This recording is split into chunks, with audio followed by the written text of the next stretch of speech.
1절에서 12절까지 말씀입니다. 우리 한 절씩 교독하겠습니다. 제가 먼저 읽겠습니다. 사랑하는 자들아, 영을 다 믿지 말고 오직 영들이 하나님께 속하였나 분별하라. 많은 거짓 선지자가 세상에 나왔음이라. 이로써 너희가 하나님의 영을 알지니 곧 예수 그리스도께서 육체로 오신 것을 시인하는 영마다 하나님께 속한 것이요 예수를 시인하지 아니하는 영마다 하나님께 속한 것이 아니니 이것이 곧 적 그리스도의 영이니라. 오리라 한 말을 너희가 들었거니와 지금 벌써 세상에 있느니라. 자녀들아, 너희는 하나님께 속하였고 또 그들을 이기었나니 이는 너희 안에 계신 이가 세상에 있는 자보다 크심이라. 그들은 세상에 속한 고로 세상에 속한 말을 하매 세상이 그들의 말을 듣느니라. 우리는 하나님께 속하였으니 하나님을 아는 자는 우리의 말을 듣고 하나님께 속하지 아니한 자는 우리의 말을 듣지 아니하나니 진리의 영과 미혹의 영을 이로써 아느니라. 사랑하는 자들아, 우리가 서로 사랑하자. 사랑은 하나님께 속한 것이니 사랑하는 자마다 하나님으로부터 나서 하나님을 알고 사랑하지 아니하는 자는 하나님을 알지 못하나니 이는 하나님은 사랑이심이라. 하나님의 사랑이 우리에게 이렇게 나타난 바 되었으니 하나님이 자기의 독생자를 세상에 보내심은 그로 말미암아 우리를 살리려 하심이라. 사랑은 여기 있으니 우리가 하나님을 사랑한 것이 아니요 하나님이 우리를 사랑하사 우리 죄를 속하기 위하여 화목제물로 그 아들을 보내셨음이라. 사랑하는 자들아, 하나님이 이같이 우리를 사랑하셨은즉 우리도 서로 사랑하는 것이 마땅하도다. 함께 읽겠습니다. 어느 때나 하나님을 본 사람이 없으되 만일 우리가 서로 사랑하면 하나님이 우리 안에 거하시고 그의 사랑이 우리 안에 온전히 이루어지느니라. 아멘. 이런 말 들어본 적 있을 겁니다. 서로 사랑하는 사람끼리 닮아간다라는 말을 아실 겁니다. 특별히 지금 연애를 하고 있거나 그리고 지금 이미 결혼한 지체들은 이 말이 뭔지 조금은 공감 가실 겁니다. 서로 사랑한다면 닮아가는 부분이 분명히 있기 마련입니다. 이거를 우리와 하나님의 관계에도 적용해 볼 수 있습니다. 여러분들이 하나님을 사랑한다면 또 하나님이 우리를 사랑했다면 분명히 우리는 하나님을 닮아가는 모습이 우리의 삶 가운데 있을 것입니다. 이해가 되시죠? 여기까지는 하나님을 사랑한다는 게 어떤 것인지. 또 다른 측면에서 이 사랑을 한번 봅시다. 여러분들이 사랑을 한다면 연애해 보신 분은 다 알 거예요. 여자친구의 말, 저희 집사람이 지금 없죠? 네. 여자친구의 말, 아내의 말을 남자들은 잘 듣습니까? 안 듣습니까? 안 들어요? 잘 듣죠? 잘 듣기 바랍니다. 잘 들어야 돼요. 왜 잘 듣습니까? 내가 그 여자를 사랑하기 때문에, 내가 그 여자를 아끼기 때문에 내가 그 여자의 말을 잘 듣는 겁니다. 그렇다고 해서 제가 이렇게 다 고지고대로 듣는 건 아니에요. 또 여러분들, 하나님이 여러분들을 사랑하시고 또 여러분들이 하나님을 사랑한다면 여러분들은 그 사랑하는 대상인 하나님의 말씀을 잘 들어야 합니다. 그렇다고 하나님의 말씀을 안 듣고 하나님의 말씀을 무시하고 하나님의 말씀을 전혀 거절하는 그런 삶은 하나님을 사랑하는 삶이 아닐 수 있다는 것이죠. 오늘 제가 했던 이 말씀을 한번 여러분들 잘 생각해 보면서 오늘 이어지는 말씀들을 한번 살펴보시기 바랍니다. 이번 주에 저에게 한 가지 이슈가 있었습니다. 그 이슈가 뭐냐면 바로 여러분들이 그렇게 기대했던 소그룹을 편성했던 그 이슈입니다. 이제 임원들과 또 마을장과 또 리더들이 함께 모여가지고 이제 이 소그룹을 편성했는데 제가 이 소그룹을 편성하면서 좀 이렇게 여러 가지 다양한 리더들의 스타일과 모습을 관찰했습니다. 크게 저는 두 가지로 나누고 싶은데요. 첫 번째 리더의 스타일은 약간 그 엄마 같은 스타일입니다. 내가 얘도 챙기겠습니다. 제가 얘는 사랑으로 아니까 잘 알아서 챙기겠습니다. 제가 꼭 이 영혼 제가 챙겨서 교회 데리고 나오겠습니다. 이런 엄마 같은 리더들이 있습니다. 또 다른 부류가 하나 있었는데 그 부류는 약간 그 동네의 형아 같은 스타일. 까라면 까라는 대로, 주인은 주는 대로, 맡겨지는 대로 제가 다 하겠습니다. 약간 이런 스타일의 이게 리더들이 있더라고요. 제가 이렇게 리더들하고만 소통을 하고 마을장들하고 소통하기 때문에 사실 그 소그룹 원들에 대한 마음을 잘 이해하지 못했습니다. 그러다가 제가 이제 그 소그룹 원들의 리더, 이 소그룹에 대한 생각을 듣게 되었는데요. 이 소그룹 원들이 원하는 소그룹은 딱 두 가지더라고요. 이거면 제일 좋겠다. 첫 번째가 재밌는 소그룹, 두 번째가 빨리 끝나는 소그룹. 이 두 개가 합쳐지면서 어떤 소그룹이죠? 리더가 말이 없는 소그룹이 제일 좋을 것 같습니다라는 그런 얘기를 하더라고요. 네, 알겠죠, 리더분들? 네, 말은 없고 지갑은 여세요. 네, 그러면 이제 좋은 소그룹이 될 것 같습니다. 또 특별히 오늘 이제 준비했던 이 눈에 그리기 뭐 이런 거 이제 하면서 서로 오늘은 친해지는 시간 가지시기 바랍니다. 자, 제가 이 소그룹을 편성하면서 이 소그룹은 무엇인가에 대해서 좀 많이 생각을 해봤습니다. 이 소그룹은 어떠한 목적을 가지고 또 어떠한 지향점을 가지고 나가야 될까라는 것을 고민해봤는데요. 저는 이 소그룹이 나와 너의 이 삶을 나누는 시간이 되었으면 좋겠습니다. 내가 단순히 나의 삶을 나누는 것에서 끝나는 게 아니라 나의 삶을 드러냄으로써 내가 지금 잘 가고 있는지, 나의 삶이 건강한지, 나의 신앙이 괜찮은지를 서로 확인하는 시간이 저는 소그룹 시간이 되었으면 좋겠습니다. 우리가 예배를 통해서 하나님을 바라봤다면 이제 이 소그룹 시간을 통하여서 나 자신과 우리 옆에 있는 지체 형제들을 바라볼 수 있는 시간이 되어야 된다는 것이죠. 그래서 소그룹의 삶들을 내가 듣고 또 나의 삶을 말하고 말씀을 놓고 내가 어떠한 한 주를 살아갈 것인가 이러한 방향성을 정하는 시간이 되었으면 좋겠습니다. 또한 이 소그룹은 이제 우리 이제 리더들과 임원들과 또 마을장들이 여러 이제 사람들이 여러분들에게 사랑의 교제, 여러분들이 사랑할 수 있는 그 대상을 정해준 겁니다. 조직을 세운 거죠. 그 범주와 카테고리를 정해 놓은 것입니다. 즐겁고 신나고 재밌는 그런 시간도 중요하지만 사실 여러분들 이 소그룹이 그냥 흥미로 재미로 끝나서는 안 됩니다. 여러분들과 함께하는 그 소그룹 원들은 여러분들의 사랑의 대상임을 반드시 기억하시길 바랍니다. 그래서 리더들은 여러분들의 소그룹 원들을 사랑해 주셔야 됩니다. 마찬가지로 여러분들의 소그룹 원들도 여러분들의 리더를 사랑해주고 배려하고 그 말에 귀를 기울이시기 바랍니다. 언제 끝나나 시간만 보지 말고 연락 다 씹고 카톡방 다 만들었죠? 벌써 혹시 튀어나가신 분 계시나요? 네, 없으실 거라 믿습니다. 이렇게 우리가 좀 사랑의 교제와 또 삶을 나누는 그러한 소그룹이 되었으면 좋겠습니다. 그래서 제가 오늘 특별히 그 사랑에 대해서 한번 말씀을 가지고 나누고자 합니다.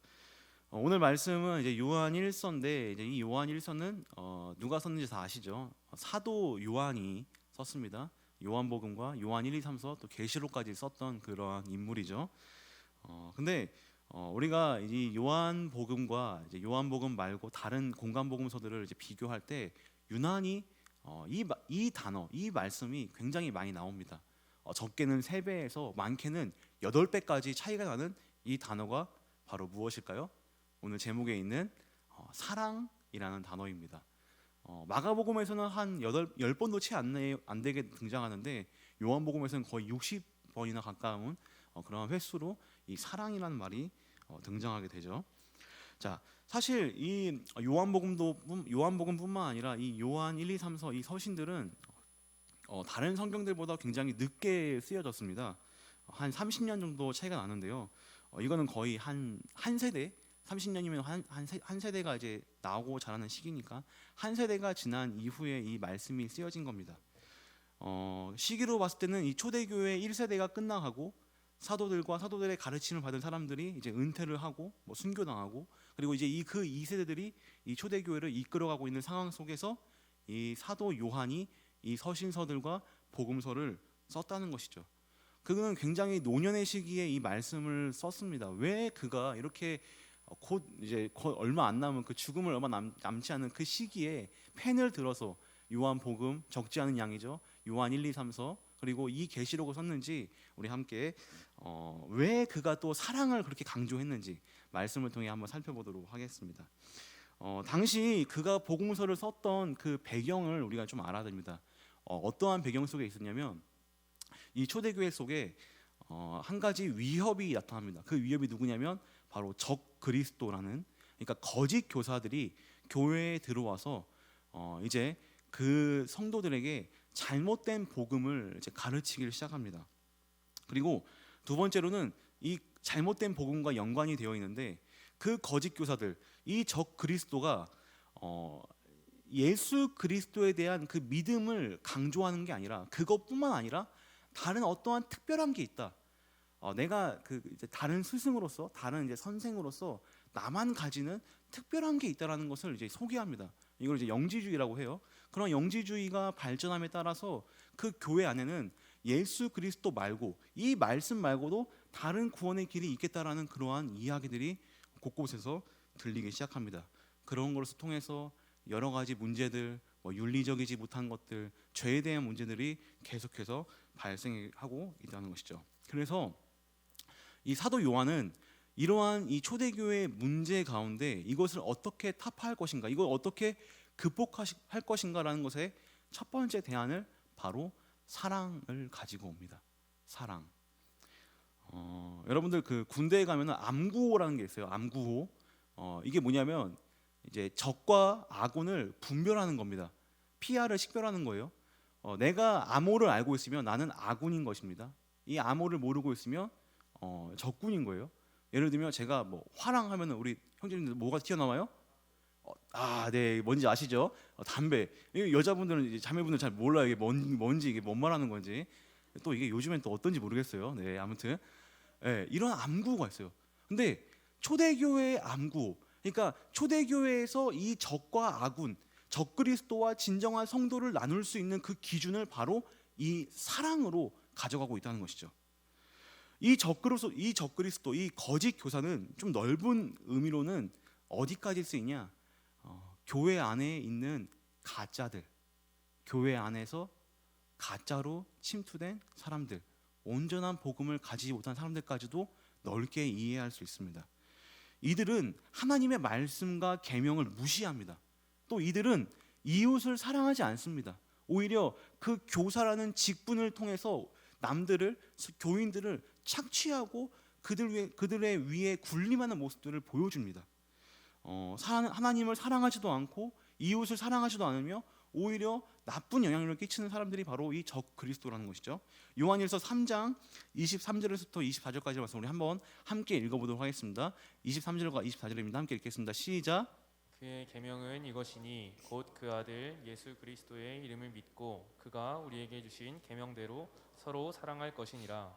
그의 계명을 지키는 자는 주 안에 거하고 주는 그의 안에 거하시나니 우리에게 주신 성령으로 말미암아 그가 우리 안에 거하시는 줄을 우리가 아느니라. 그러니까 계명도 안 지키고 사랑도 없고 성령도 없는 이들에게는 전혀 하나님이 바라시는 이 모습들이 없다는 것이죠. 또한 하나님의 말씀과 그 계명은 사실 그의 독생자 유일하신 예수 그리스도를 믿는 것, 그 믿음을 가지는 것인데 그들은 이것 또한 거부하는 모습을 보여줍니다. 요한일서 4장 3절 제가 읽어볼게요. 예수를 시인하지 아니하는 영, 예수를 시인하지 아니하는 영마다 하나님께 속한 것이 아니니 이것이 곧 적 그리스도의 영이니라. 이것이 지금 벌써 너희들 이 세상에 왔다라고 표현을 하고 있습니다. 하나님의 말씀을 알지도 지키지도 또 계명도 무시하면서 또 그 하나님의 그 사랑, 그 사역의 그 정점인 그 예수 그리스도에 대한 믿음도 거부하는 사람들이 바로 적 그리스도라는 것이죠. 그래서 사도 요한이 그들을 색출해낼 방법을 바로 무엇이다? 사랑이 있는가 없는가, 이것을 확인해 보라는 것입니다. 이것이, 이 사랑이 있는가 없는가가 진짜 교사와 가짜 교사, 진짜 그리스도인과 가짜 그리스도인을 판별해내는 방법이라고 소개하고 있습니다. 하나님에 대한 사랑이 없다면, 이웃에 대한 사랑이 없다면, 거기에다가 플러스로 그리스도에 대한 온전한 믿음이 없다면 이것은 가짜라는 것이죠. 우리도 마찬가지입니다.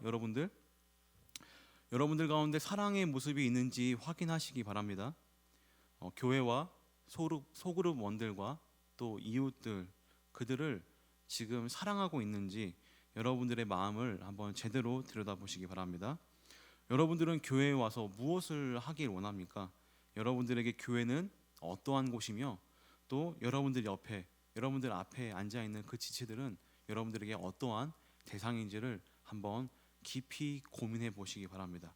이러한 고민은 교회 안에서 단지 주일날 2-3시간 있는 이 교회 공동체 안에서뿐만 아니라 여러분들의 삶의 자리에서도 동일하게 이어질 수 있습니다. 여러분들, 세상에는 너무나 즐거운 것들이 많아요. 세상에는 너무나도 여러분들의 안목과 또 여러분들의 그러한 많은 애정을 쏟게끔 하는 그런 것들이 너무나 많이 있습니다.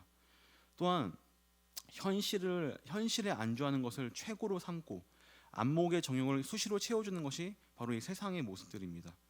여러분들을 예수님이 여러분들에게 무슨 일을 했고 그게 나에게 어떻게 작용되는지 이런 거에 대한 관심이 요즘 젊은 사람들에게 거의 전무한 것 같습니다.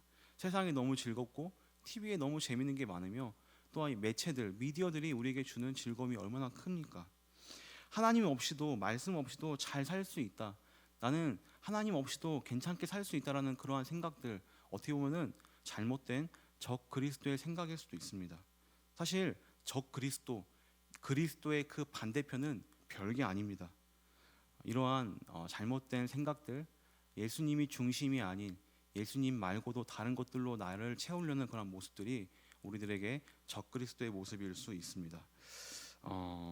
이 적그리스도, 이 잘못된 교사들이 얘기하고 있는 게 바로 이런 것입니다. 잘못된 복음뿐만 아니라 복음을 희석시키는 겁니다. 물탄 복음이라고 하죠. 삶은 전혀 그렇게 살지 않지만 말로만 사는 삶, 이러한 것을 이렇게 사도 요한은 경고하고 있습니다. 요한일서 3장 18절입니다. 자녀들아, 우리가 말과 혀로만 사랑하지 말고 행함과 진실함으로 하자. 말과 혀로만 사랑하지 말고 행함과 진실이 있는 그러한 사랑의 공동체가 저는 라이프 캐쳐가 되었으면 좋겠습니다. 우리의 표가 뭐예요? 누가 살려요? 저만 살려요? 여러분들이 살려야 됩니다. 리더들이, 마을장들이, 또 여러분들 지체 한 명 한 명들이 여러분들의 눈을 돌려서 그 사랑의 대상을 펼쳐서 그들을 구해내고 그들을 하나님께로 더욱더 가까이 이끌어내는 그런 우리 라이프 캐쳐, 우리 모든 지체들이 되었으면 좋겠습니다. 자, 저는 그래서 하나님이 이제 우리에게 행하셨던 많은 것들이 있는데 이제 오늘 말씀에서 하나님이 사랑으로 어떠한 것을 우리들에게 허락하셨는지, 어떠한 것을 주셨는지를 세 가지로 나눠서 한번 살펴보고 적용하고자 합니다. 첫 번째로는 하나님이 우리에게 사랑으로 하신 그 첫 번째 모습, 사랑의 모습은 바로 우리를 낳으신 겁니다. 태어났다는 것이죠. 하나님의 자녀로 태어난 것입니다. 요한일서 4장 7절 말씀 우리 한번 한 목소리로 읽어보도록 하겠습니다. 함께 읽겠습니다. 시작. 사랑하는 자들아, 우리가 서로 사랑하자. 사랑은 하나님께 속한 것이니 사랑하는 자마다 하나님으로부터 나서 하나님을 알고. 네, 빨간 글씨 뭐라고 되어 있죠? 하나님으로부터 나왔다. 진정한 성도는 하나님으로부터 나아진 존재라는 것을 기억해야 합니다. 하나님은 자신이 택한 백성을 잉태했다, 낳았다, 출산했다라는 그러한 단어를 가지고 와서 설명을 합니다. 이 낳았다라는 의미를 또 이제 성경 다른 부분에서 아주 잘 설명하고 있는 곳이 있는데요. 이 사도 요한이 쓴 요한복음 3장 말씀이죠. 누가 등장하죠? 니고데모가 등장합니다. 이 니고데모가 예수님께 얘기합니다. 어떻게 하면 내가 구원을 얻습니까? 그렇게 얘기할 때 예수님은 뭐라고 하죠? 물과 성령으로 네가 다시 나와야 된다. 다시 거듭나야 된다. 이게 무슨 뜻일까요, 우리 친구들? 네, 죄송해요. 지체들? 친구들 해도 되잖아요. 사실 뭐 다 주님 안에서 형제 자매인데 또 담임 목사님이 또 미친 소리 하고 있어요. 막 이러면 한대요. 뭐예요? 여러분들 낳고 싶어서 나아진 존재입니까? 여러분들이 이 세상에 태어나고 싶어서 그 가족에 태어나고 싶어서 나아졌어요? 아니라는 거죠. 이 나아졌다는 것은, 거듭난다는 것은 하나님이 하신다는 겁니다. 하나님이 선택해서 하나님이 여러분들을 자녀로 낳았다는 겁니다. 하나님의 주권적으로 하신 일입니다. 이 낳았다는 것은 수동태로 쓰여요. 내가 나아지려고 하는 게 아닙니다. 다른 이에 의해서 내가 나아진 겁니다. 그것도 하나님에서. 하나님이 여러분들을 사랑으로 낳으신 겁니다. 여러분을 자녀로 삼기 위해서, 여러분들을 품기 위해서 그러한 일들을 하셨다는 것이죠. 요한일서 4장 10절 이렇게 얘기합니다. 사랑은 여기 있으니 우리가 하나님을 사랑한 것이 아니요 하나님이 우리를 사랑하사 우리 죄를 속하기 위하여 화목제물로 그 아들을 보내셨습니다. 여러분들 오해하지 마세요. 여러분들이 먼저 하나님을 사랑한 게 아닙니다. 하나님이 여러분들을 택하시고 낳으시고 여러분들을 자녀로 삼으셨기 때문에 그러한 여러분들의 인생 곳곳에서 하나님이 그러한 예비해 놓으신 그러한 장치들로 말미암아 사람들로 말미암아 여러분들이 하나님을 믿었다는 사실을 반드시 기억하시기 바랍니다. 그래서 내가 하나님으로 인해 태어났으면 하나님으로 인해 거듭났으면 그럴 때에 우리들에게 어떠한 반응이 일어나냐? 그 반응이 이 예배인 거예요. 그 반응이 기도입니다. 말씀을 더욱더 가까이 보고자 하는 겁니다. 찬양의 고백입니다. 여러분들 이러한 자리가 결코 그냥 단순히 여러분들의 습관적으로 일어난 것이라는 기억하지 말고 그렇게 생각하지 말고 여러분들이 하나님께 받은 그 사랑의 반응, 그 반응의 자리임을 기억하시기 바랍니다. 이것이 사랑으로 태어난 자녀, 성도의 모습입니다. 아들이 아버지를 닮은 것처럼 여러분들 제 아들 봤어요? 저랑 진짜 똑같이 생겼어요. 하는 짓도 똑같아요. 예. 여러분들도 하나님께 태어났다는 것, 사랑의 하나님의 자녀로 태어났다는 것을 기억하는 그러한 우리 라이프 캐쳐 우리 지체들이 되었으면 좋겠습니다. 자, 두 번째입니다. 두 번째는 하나님은 자신의 성도들에게 하나님 자신을 알게 하셨습니다. 하나님 자신을 보여줬다는 것이죠. 7절 말씀 다시 한번 읽어볼게요.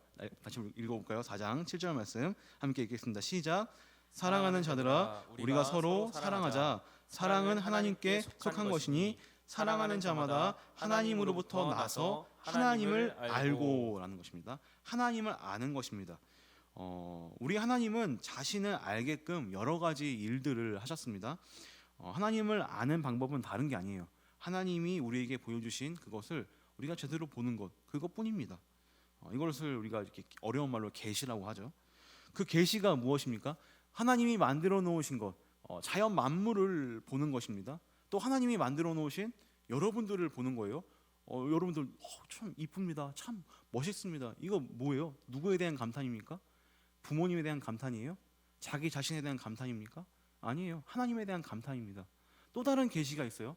하나님께서 특별하게 우리들에게 주신 계시가 있습니다. 바로 이 말씀이죠. 특별한 말씀, 특별한 계시. 교회를 다니는데 하나님께 기도를 하는데 하나님께 찬양을 하는데 성경 말씀을 안 본다? 이거는 좀 이상한 거예요. 많이 이상한 겁니다. 저는 사실 개인적으로 이번 설날 행사 때 이 성경책 지퍼 다 찢어버리기 행사를 하고 싶었어요. 웃음 포인트를 이해 못 하시는군요. 네. 성경책 지퍼 다 뜯어버리세요. 이거 마귀가 고안해낸 최고의 발명품인 것 같습니다. 다 주일날 끝나면 이 성경 지퍼 잠가가지고 못 보게 하는 거 아니에요 지금. 열려면 얼마나 복잡해요 이거. 또 접혀서 다 펴지지도 않아. 다 이렇게 뜯어버리세요. 네, 제가 방법 알려줄게요. 우리 올해 추석에는 그 한번 행사 한번 하면 좋겠습니다. 네. 자, 한번 우리 요한일서 4장 9절 말씀 어떻게 하나님이 그 특별 계시 속에서 무엇을 나타내셨는지 한번 함께 읽겠습니다. 9절 말씀입니다. 시작. 하나님의 사랑이 우리에게 이렇게 나타난 바 되었으니 하나님이 자기의 독생자를 세상에 보내심을 그로 말미암아 우리를 살리려 하심이라. 네, 그 자신의 아들을 이 땅에 보내셨어요. 그리고 그 내용을 다 이 말씀 가운데 적어 두신 것이죠. 그래서 우리가 이 말씀을 통해서 하나님의 사랑을 알고 하나님이 어떠한 분인지 알고 또 하나님께서 특별히 자신이 그냥 거기 하늘에 계셔도 되는데 어떠한 방법으로 오십니까? 친히 육신을 입어서 이 땅 가운데 오세요. 보여주세요. 말씀하세요. 놀라운 기적을 보여줍니다. 이게 하나님이 이 땅 가운데 하신 거예요. 예수 그리스도라는 그 육신을 입고 우리 가운데 오셔서 그런 것들을 보여주신 것이죠. 제가 뭐 새로운 얘기하는 거 아니에요, 우리 친구들, 우리 여러분들. 성경 말씀에 있는 거 얘기하고 있는 겁니다. 아시겠죠? 또 이러한 하나님의 모습은 또 다른 모습으로 찾아오곤 하는데 바로 이 성경 말씀은 놀라운 걸 얘기합니다. 어떤 얘기하냐면 하나님의 모습이 바로 여러분이라는 거예요. 하나님의 모습이 여러분의 모습을 통해서 보여진다는 것입니다. 요한일서 4장 12절 말씀 이렇게 얘기합니다. 어느 때나 하나님을 본 사람은 없으되 만일 우리가 서로 사랑하면 하나님이 우리 안에 거하시고 그의 사랑이 우리 안에 온전히 이루어지느니라.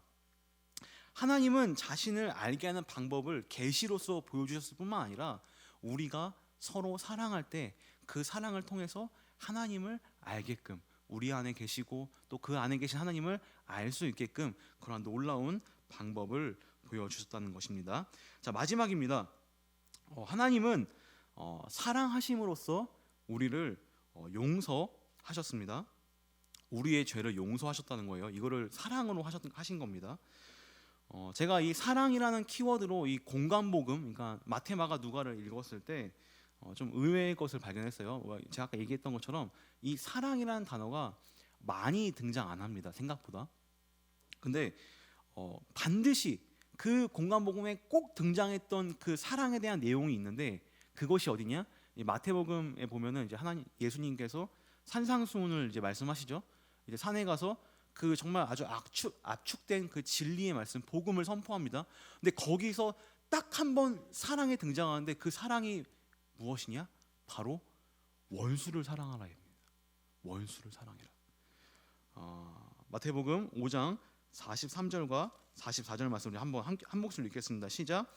또 내 이웃을 사랑하고 내 원수를 미워하라 하였다는 것을 너희가 들었으나 나는 너희에게 이르노니 너희 원수를 사랑하며 너희를 박해하는 자를 위하여 기도하라. 네, 예수님의 사랑은 그냥 보통의 사랑이 아닙니다. 나를 사랑하는 사람을 나도 사랑하는 것, 나를 좋아하는 사람을 나도 좋아하는 것, 이거는 사실 예수님이 원하는 사랑이 아니에요. 예수님은 더 고차원적인 더 넓은 범주까지도 그 사랑을 확장시키라고 했습니다. 아무나 할 수 있는 사랑이 아니죠. 46절과 47절 이렇게 얘기합니다. 너희가 너희를 사랑하는 자를 사랑하면 무슨 상이 있으리요? 세리도 이같이 하느니라. 47절 또 너희가 너희 형제에게만 무난한다면 남보다 더하는 것이 무엇이냐? 이방인들도 이렇게 한다. 제가 리더들한테 얘기한 게 있어요. 뭐라고요? 모르는 사람한테 인사해라. 교회 안에서 잘 모르는 사람한테 가서 인사해라. 우리 혜용 쌤 저랑 같이 이제 처음이어가지고 막 처음 오는 사람들 이렇게 이름 막 쓰는 거 되게 곤욕스럽게 애먹는데 우리 리더들이 가가지고 인사하고 반겨주고 무난하시기 바랍니다. 하나님은 이 복음에서 이 사랑의 대상을 어디까지 가져간다고요? 원수까지 가져갑니다. 근데 웃긴 건 또 이런 얘기하면 또 시험 될 수도 있는데 그 원수가 누구라고 그래요? 여러분들 가족이라 그래요. 예수님은 부모와 형제와 그 지체가 또 원수라고 또 이렇게 얘기합니다. 이 웃음의 포인트, 네, 아무튼 네. 제가 요즘 아빠랑 싸워서 이런 얘기 한 거 아니고요. 다들 알잖아요. 이게 부모들, 이게 형제들끼리 또 이렇게 그런 관계에 있는 것들 다 알고 있습니다. 네. 자, 또 여러분들 우리와 하나님을 봐봅시다. 여러분들 어떻게 보면 우리는 이 예수님과 하나님과 대척점에 존재했던 사람들입니다. 전혀 다른 곳에 있었던 사람들이에요. 하나님을 모르고 하나님에게 관심 없고 하나님과는 전혀 상관없는 사람들이었죠. 옛날에는 또 하나님을 늘 배반하고 하나님의 자리를 독차지했던 모습들이 우리 가운데 있습니다. 우리는 하나님께 전혀 사랑받을 만한 하나님이 우리에게 전혀 사랑을 줄 만한 그러한 존재가 아니었다라는 거예요. 하나님은 우리에게 전혀 빚진 것이 없는 그러한 분이십니다. 유기하고 방관하고 죄와 사망의 멍에를 메워서 죽어도 우리는 아무런 할 말이 없습니다. 하나님 없이 하나님의 반대편에 섰던 그 죄의 결과이기 때문이죠. 그런데 하나님은 그렇게 우리의 인생을 끝내지 않았습니다. 우리를 그렇게 내버려두지 않았습니다. 어떻게 했습니까? 하나님은 여러분들을 저를 사랑해 주신 겁니다. 우리를 기억하시고 우리를 죄악에서 구원해내기 위해서 자신의 독생자 아들을 죽음으로 내몬 것이에요. 아들과 맞바꾼 것입니다. 구원의 길을 펼쳤습니다. 저 구원의 텅에서, 저 구렁텅이에서 우리를 구원해 주신 게 바로 하나님의 사랑임을 여러분들 기억하시기 바랍니다. 요한일서 4장 9절 이렇게 얘기합니다. 하나님의 사랑이 우리에게 이렇게 나타나신 바 되었으니 하나님이 자기의 독생자를 세상에 보내심은 그로 말미암아, 그를 죽이심으로 말미암아, 그를 십자가에 못 박으로 말미암아 우리를 살리려 하심이라. 하나님의 사랑으로서 우리를 구원해 주셨다는 거, 여러분들 이것을 반드시 기억하시기 바랍니다. 그리고 이제 하나님은 우리에게 요구하고 계십니다. 저 적그리스도, 저 가짜 교사, 저 가짜 성도와는 전혀 다른 삶의 모습을 요구하고 있습니다. 함께 11절 말씀, 4장 11절입니다. 함께 읽어보도록 하겠습니다. 시작. 사랑하는 자들아, 하나님이 이같이 우리를 사랑하셨은즉 우리도 서로 사랑하는 것이 마땅하도다. 서로 사랑하라. 그 범주가 어디입니까? 원수까지. 그럴 때에 우리는 하나님의 자녀가 될 수 있습니다. 온전한 그분의 사랑을 누리며 나눌 때에 우리는 하나님이 낳으시고 또 하나님을 알게 하셨고 하나님이 사랑으로 품어주신 자녀가 된다라는 것이죠. 마태복음 5장 44절과 45절 전반절은 우리에게 의미심장한 얘기를 하고 있습니다. 제가 읽어보겠습니다. 나는 너희에게 이르노니 너희 원수를 사랑하며 너희를 박해하는 자를 위하여 기도하라. 이같이 한즉 하늘에 계신 너희 아버지의 뭐가 된다? 아들이 된다. 원수를 사랑하는 것이 마치 예수 그리스도가 원수였던 우리를 사랑하셨던 것처럼 여러분들도 그 사랑을 아는 사람들, 그 사람을 배운 사람들, 또 그 사랑을 닮은 사람들로서 그 사랑을 여러분들의 형제, 지체들, 또 가족들에게 행하시길 바랍니다. 오늘 소그룹이 시작됩니다. 저와 임원들, 마을장들 그리고 리더들은 여러분들을 그 사랑의 범주로 묶었습니다. 바운더리로 묶었어요. 여러분들 우리는 달라야 합니다. 나를 사랑하는 사람만 사랑하는 게 아니라 나를 사랑하지 않고 오히려 나와 반대되며 나와 전혀 다르고 심지어 나의 원수들까지도 나는 그들을 품어야 합니다. 그게 어떻게 가능할까요? 그게 하나님이 우리에게 보여주신 사랑이기 때문에 가능한 것입니다. 또 그게 어떻게 가능합니까? 그게 독생자 예수 그리스도께서 십자가에 못 박혀 죽으신 이유이기 때문입니다. 또 그게 어떻게 가능합니까? 말씀을 통해 하나님의 사랑을 온전히 깨달을 때 가능할 줄 믿습니다. 여러분들 이제 소그룹의 시작입니다. 이제 한 6개월 정도 개인적인 생각엔 내년 하반기 때는 그냥 리더들 다 앞에 줄 세워놓고 여러분들 마음에 드는 리더 이렇게 앞에 뒤에 쓰라고 하고 싶어요. 정말 이번 일주일이 왜 이렇게 길은지 모르겠어요. 머리가 아파요. 카톡 막 50개씩 와 있고 막. 아무튼 리더들 화이팅 하시고 사랑하시기 바랍니다. 이번 소그룹에서 정말 사랑해서 우리 이 라이프 캐쳐가 정말 사랑으로 똘똘 뭉친 그러한 우리 공동체가 되었으면 좋겠습니다. 우리 다 함께 일어나겠습니다.